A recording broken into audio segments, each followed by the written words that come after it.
Hi all, എല്ലാവർക്കും AZB അക്കാഡമിയിലേക്ക് സ്വാഗതം. ഞാൻ ആഷ്ന ഷാജി. അപ്പൊ ഇന്ന് ഞാൻ വന്നിട്ടുള്ളത് 2026 വരാൻ പോകുന്ന LDCയുടെ നോട്ടിഫിക്കേഷൻ എപ്പോൾ നമുക്ക് പ്രതീക്ഷിക്കാം എന്നതിനെ കുറിച്ചിട്ടാണ് ഇന്നത്തെ ഈ ഒരു വീഡിയോയിൽ നമ്മൾ ചർച്ച ചെയ്യുന്നത്.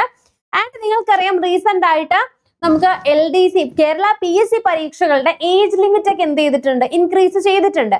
അതുകൊണ്ട് തന്നെ കഴിഞ്ഞ തവണ LDC പരീക്ഷ എഴുതിയിട്ട് കിട്ടാതെ പോയിട്ടുള്ളവരൊക്കെ ആണെങ്കിൽ നിങ്ങളെ സംബന്ധിച്ചിടത്തോളം വളരെ വാല്യബിൾ ആയിട്ടുള്ള ഒരു കാര്യമാണ് സംഭവിച്ചിരിക്കുന്നത്. സോ നമുക്ക് ഇപ്പൊ റീസെന്റ് ആയിട്ട് പഠിച്ചു തുടങ്ങി കഴിഞ്ഞു കഴിഞ്ഞാൽ ഇനി വരാൻ പോകുന്ന എക്സാം നമുക്ക് എങ്ങനെ ക്ലിയർ ചെയ്യാൻ പറ്റും, കറക്റ്റ് ആയിട്ട് എത്ര നാളെ നമുക്ക് എക്സാമിന് കിട്ടും, ഏത് മന്തോട് കൂടിയിട്ട് നമുക്ക് എക്സാം എക്സ്പെക്ട് ചെയ്യാം, നോട്ടിഫിക്കേഷൻ പ്രതീക്ഷിക്കാം തുടങ്ങിയതിനെ കുറിച്ചിട്ടാണ് ഇന്നത്തെ ഈ ഒരു വീഡിയോയിൽ നമ്മൾ ചർച്ച ചെയ്യുന്നത്. നമുക്ക് നമ്മുടെ വീഡിയോയിലേക്ക് പോകാം.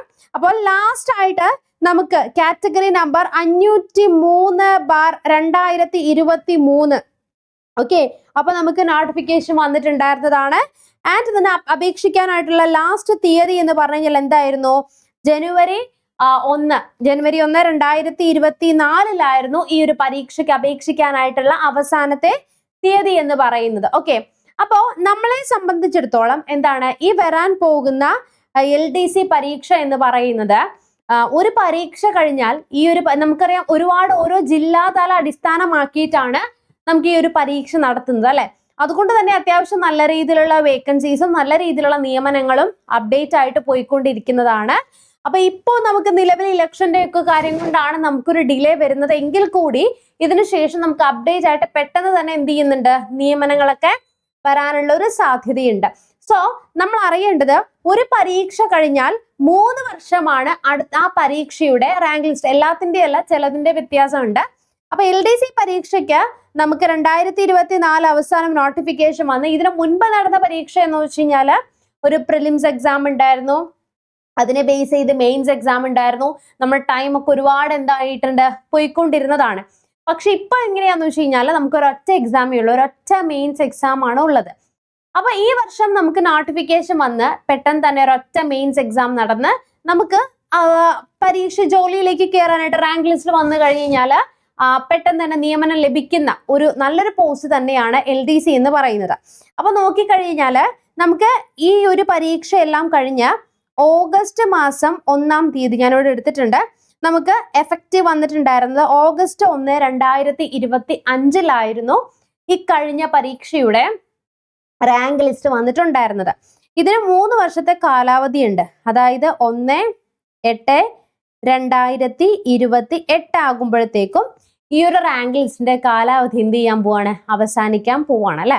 അപ്പൊ ഈ ഒരു ദിവസം റാങ്ക് ലിസ്റ്റിന്റെ കാലാവധി അവസാനിച്ചാൽ അന്നേ ദിവസം എന്ത് വേണം, പുതിയ ലിസ്റ്റ് അല്ലെ, പുതിയ ലിസ്റ്റ് PSCക്ക് അന്ന് നിലവിൽ വന്നേ പറ്റൂ. അങ്ങനെയാണെങ്കിൽ നമുക്കൊന്ന് ബാക്കോട്ട് ചിന്തിക്കാം.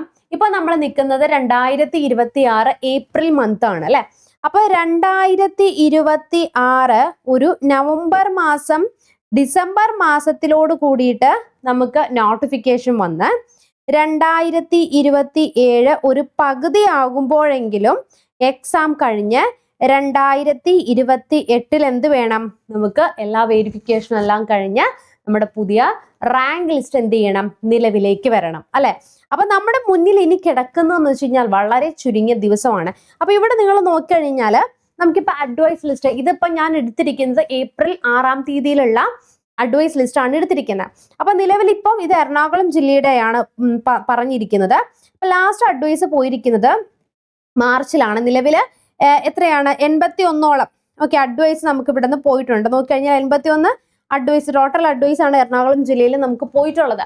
അപ്പൊ ഇനിയിപ്പോ നമുക്ക് ഇലക്ഷൻ എല്ലാം കഴിഞ്ഞ് ഉടൻ തന്നെ എന്ത് ചെയ്യുന്നുണ്ട്, നമുക്ക് അടുത്ത റാങ്ക് ലിസ്റ്റ് വരികയും അടുത്ത നമുക്ക് ഇലക്ഷൻ കഴിഞ്ഞ് അഡ്വൈസ് പോകാനുള്ള ഒരു സാധ്യതയുണ്ട്. അപ്പോ ഇപ്പോഴേ മുതൽ നമുക്ക്, അതായത് നമുക്ക് ഇപ്പൊ ഏജ് ലിമിറ്റ് കഴിഞ്ഞവരൊക്കെ ഉണ്ടെങ്കിൽ നിങ്ങൾക്ക് 1 മുതൽ തുടങ്ങാം അല്ലെ. അതായത് ഏജ് ലിമിറ്റ് കഴിഞ്ഞതിന് ഉദ്ദേശിച്ചത്, കഴിഞ്ഞ പരീക്ഷയിൽ ഏജ് ലിമിറ്റ് ഓവർ ആയിട്ട് ഇപ്പൊ നിങ്ങൾക്ക് അവസരം കിട്ടിയിട്ടുള്ള ആളുകളുണ്ട്. അപ്പൊ ഏജ് ലിമിറ്റ് നോർമൽ നമുക്കറിയാം, ജനറൽ കാറ്റഗറിക്ക് 40 വയസ്സൊക്കെ വന്നത് കൊണ്ട് തന്നെ നമുക്ക് ഇനി 1 മുതൽ സ്റ്റാർട്ട് ചെയ്യണം. അപ്പൊ അങ്ങനെ സ്റ്റാർട്ട് ചെയ്യണമെങ്കിൽ ഇപ്പോഴേ മുതൽ നമ്മൾ കറക്റ്റ് ആയിട്ട് കുറേശ്ശായിട്ട് മൂവ് ഓൺ ചെയ്താലാണ് നമ്മളെ കൊണ്ട് അത് പറ്റുള്ളൂ. ഓക്കെ, അപ്പം നിങ്ങളെപ്പോലുള്ളവർക്ക് വേണ്ടിയിട്ടും നമ്മുടെ LDC പരീക്ഷയ്ക്ക് ഇനി ഒന്നേന്ന് പ്രിപ്പയർ ചെയ്യുന്നവർക്ക് വേണ്ടിയിട്ട് നമ്മൾ ഒരു 150 ദിവസത്തെ സ്റ്റഡി പ്ലാൻ പ്രകാരമുള്ള ഒരു കോഴ്സ് നമ്മൾ ലോഞ്ച് ചെയ്യാണ്. ഏറ്റവും പുതിയ ബാച്ച് നമ്മൾ ലോഞ്ച് ചെയ്യാണ്. നമ്മൾ ഓൾറെഡി ബാക്കിയുള്ള ബാച്ചസ് ഒക്കെ കംപ്ലീറ്റഡ് ആണ്. അപ്പൊ ഈ ഒരു ബാച്ചിൽ നമ്മൾ കൊടുക്കുന്ന എങ്ങനെയാണെന്ന് വെച്ച് കഴിഞ്ഞാൽ 150 ദിവസത്തെ ഓരോ ഡേ ആയിട്ട് നമ്മൾ ഡിവൈഡ് ചെയ്യും. Day 1, Day 2 ഇങ്ങനെ ഡിവൈഡ് ചെയ്യും. ഈ Day 1 നിങ്ങൾക്ക് രാവിലെ 1 മണിക്കൂർ, രാത്രി 1 മണിക്കൂർ, ജോലിക്ക് പോകുന്നവര്, അമ്മമാര്, വീട്ടമ്മമാര്, അതുപോലെ ഉള്ളവർക്കൊക്കെ വേണ്ടിയിട്ട് ഏറ്റവും ബെസ്റ്റ് ആയിട്ടുള്ള ടൈം ടേബിൾ ആയിരിക്കും നമ്മൾ സെലക്ട് ചെയ്യുന്നത്. അതിൽ തന്നെ നമുക്ക് ഡിഫറെൻ്റ് ആയിട്ടുള്ള കാറ്റഗറി, അതായത് നമുക്ക് മാത്സിൻ്റെ ഒരു സെഷൻ, അതുപോലെ നെക്സ്റ്റ് സയൻസിൻ്റെ ഒരു സെഷൻ, GKയുടെ സെഷൻ, അങ്ങനെ ഡിഫറെൻ്റ് ആയിട്ടുള്ള സബ്ജക്ട്സ് ആയിരിക്കും. മാർക്കിൻ്റെ വെയിറ്റേജ് അനുസരിച്ച് നമ്മൾ 3 വീഡിയോ ക്ലാസ്സുകളും അതിൻ്റെ PDF നോട്ട്സും ആ ടോപ്പിക്കുമായിട്ട് റിലേറ്റ് ചെയ്തിട്ടുള്ള SCERTയുടെ ചാപ്റ്റർ വൈസ് ക്ലാസ്സും അതിൻ്റെ മോക്ക്. അപ്പോൾ ഒരു ഡേയിൽ തന്നെ നിങ്ങൾക്ക് 2 മോക്ക് വരുന്നുണ്ട്. അങ്ങനെ Day 1, Day 2, Day 3, Day 4 അങ്ങനെ ഓരോ ദിവസവും നമ്മൾ കംപ്ലീറ്റ് ചെയ്ത് ഓരോ 10 ഡേയ്സ് അടുക്കുന്ന സമയത്ത് നമുക്ക് Day 10ലേക്ക് വരുമ്പോൾ നിങ്ങളെ കൊണ്ട് നമ്മൾ OMR പ്രാക്ടീസ് ചെയ്യിപ്പിക്കുന്നുണ്ട്. ഈ OMR നമ്മുടെ 10 ഡേ വരുന്ന സമയത്ത് Day 1 മുതൽ Day 10 വരെ നിങ്ങൾ പഠിച്ചത് ബേസ് ചെയ്തിട്ട് ഒരു ക്വസ്റ്റ്യൻ പേപ്പർ ഉണ്ടാകും. അതിന് നിങ്ങൾ ഓഫ്ലൈനായിട്ട് വർക്ക്ഔട്ട് ചെയ്തിട്ട് അതിൻ്റെ മാർക്ക് നിങ്ങളുടെ മെൻറ്ററിന് കൃത്യമായിട്ട് അപ്ഡേറ്റ് ചെയ്ത് കൊടുക്കണം. അപ്പോൾ ഇങ്ങനെയാണ് നമ്മളുടെ എന്ത് വരുന്നത്, ക്ലാസ് നമ്മൾ പ്രൊവൈഡ് ചെയ്യുന്നത്. അപ്പോൾ ബാക്കിയുള്ള അക്കാഡമിയിൽ നിന്ന് നമുക്ക് കൊടുക്കാൻ പറ്റുന്നത്, ഒരു കുട്ടി ജോയിൻ ചെയ്ത് കഴിഞ്ഞാൽ എന്താണ് ആ കുട്ടിക്ക് വേണ്ടത്, അപ്പോൾ അവർക്ക് നമുക്ക് ക്ലാസ്സസ് കിട്ടുന്നതല്ല, അതിനപ്പുറം നിങ്ങൾക്ക് വേണ്ടത് ഒരു പ്രോപ്പർ ആയിട്ടുള്ള ഒരു സ്റ്റഡി പ്ലാൻ, ഒരു ഗൈഡൻസ് ആണ്.